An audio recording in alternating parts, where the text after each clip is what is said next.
আমরা প্রায়ই ভাবি এই পৃথিবীতে আমাদের সাথে যা ঘটছে তা কেবলই কাকতালীয়। কেউ কোনো অন্যায় করে পার পেয়ে যাচ্ছে, আর কেউ সারা জীবন সততার সাথে লড়াই করেও শুধু কষ্ট পাচ্ছে। তখন আমাদের মনে প্রশ্ন জাগে, ভাগ্য বলে কি আসলেই কিছু আছে, নাকি আমরা এক অন্ধ নিয়তির শিকার? আজকের এই ভিডিওটি কোনো সস্তা সান্ত্বনা নয়। আজ আমরা মুখোমুখি হব জীবন দর্শনের সেই চিরন্তন নিয়মের, যাকে প্রাচ্যের ঋষিরা বলেছেন কর্মফল, আর আধুনিক বিজ্ঞান বলে law of cause and effect. আজ আমরা জানব কিভাবে আপনার অতীত, বর্তমান এবং ভবিষ্যৎ একে অপরের সাথে যুক্ত, এবং কিভাবে এই অদৃশ্য নিয়মটি পুরো ব্রহ্মাণ্ডকে নিয়ন্ত্রণ করছে। চলুন জীবনের এই গভীর সত্যের মুখোমুখি হওয়া যাক। চাণক্যের দৃষ্টিতে কর্ম ও নিয়তি। আচার্য চাণক্য তার নীতিশাস্ত্রে একটি অত্যন্ত গম্ভীর কথা বলেছিলেন। মানুষ যেমন নিজের ছায়াকে কখনো ছেড়ে যেতে পারে না, ঠিক তেমনি তার করা কর্ম তাকে কখনো ছেড়ে যায় না। অনেকে ভাবেন ভাগ্যে যা আছে তাই হবে, তাহলে পরিশ্রম করে কি লাভ? চাণক্য এই ধারণাকে সম্পূর্ণ ভুল প্রমাণ করেছেন। তার মতে ভাগ্য হলো একটি মাটির পাত্রের মতো, আর আপনার কর্ম হলো সেই কুমোর যে মাটির পাত্রটিকে রূপ দেয়। অলস মানুষেরা ভাগ্যের দোহাই দিয়ে বসে থাকে, কিন্তু বাস্তব দর্শন বলে আপনার আজকের কর্মই আপনার আগামীকালের ভাগ্য নির্ধারণ করে। আপনি অতীতে কি করেছিলেন তা হয়তো আজ আপনি ভুলে গেছেন, কিন্তু এই প্রকৃতি বা ইউনিভার্স কিছুই ভোলে না। প্রতিটা কাজের হিসাব নিখুঁতভাবে তোলা থাকে। পাশ্চাত্য স্ট্রিক দার্শনিকেরা বিশ্বাস করতেন এই মহাবিশ্ব কোনো বিশৃঙ্খলা নয়, এটি একটি সুশৃঙ্খল নিয়ম দ্বারা পরিচালিত।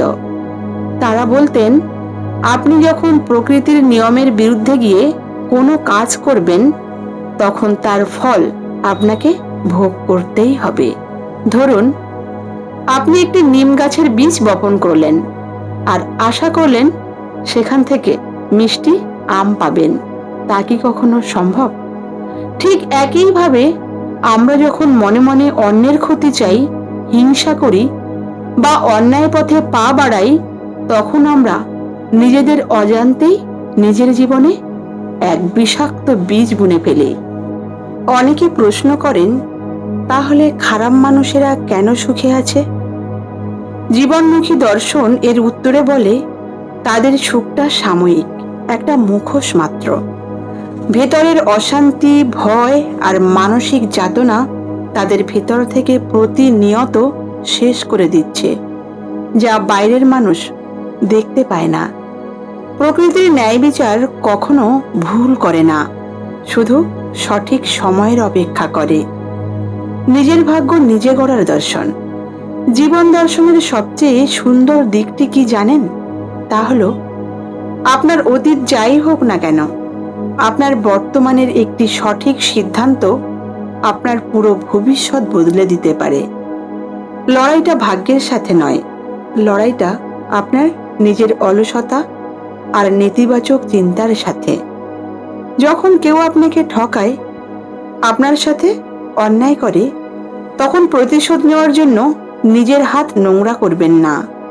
স্টোইসিজম বলে, সবচেয়ে বড় প্রতিশোধ হলো নিজের শত্রুর মতো না হয়ে নিজেকে একজন শ্রেষ্ঠ মানুষ হিসেবে গড়ে তোলা। আপনার কর্মকে এত শক্তিশালী করুন যাতে ভাগ্য আপনার সামনে এসে নতজানু হতে বাধ্য হয়। নিজের মনের ভেতরের কোলাহল শান্ত করুন, অন্যের সমালোচনা করা বন্ধ করুন এবং সম্পূর্ণ নীরব থেকে নিজের কর্তব্যে ফোকাস করুন। মনে রাখবেন, আপনি এই পৃথিবীতে যা কিছু পাঠাবেন, তা ভালোবাসা হোক বা ঘৃণা, সততা হোক বা প্রতারণা তা বহু গুণ হয়ে আপনার কাছেই ফিরে আসবে। এটাই প্রকৃতির শেষ কথা। আজকের এই বাস্তব দর্শনের কোন অংশটি আপনার জীবনের ভাবনার সাথে মিলে গেছে কমেন্ট করে অবশ্যই আমাদের জানাবেন। ভিডিওটি ভালো লাগলে লাইক দিয়ে আমাদের পাশেই থাকবেন। শান্ত থাকুন, সৎ কর্মে নিয়োজিত থাকুন। দেখা হবে পরবর্তী ভিডিওতে। ধন্যবাদ।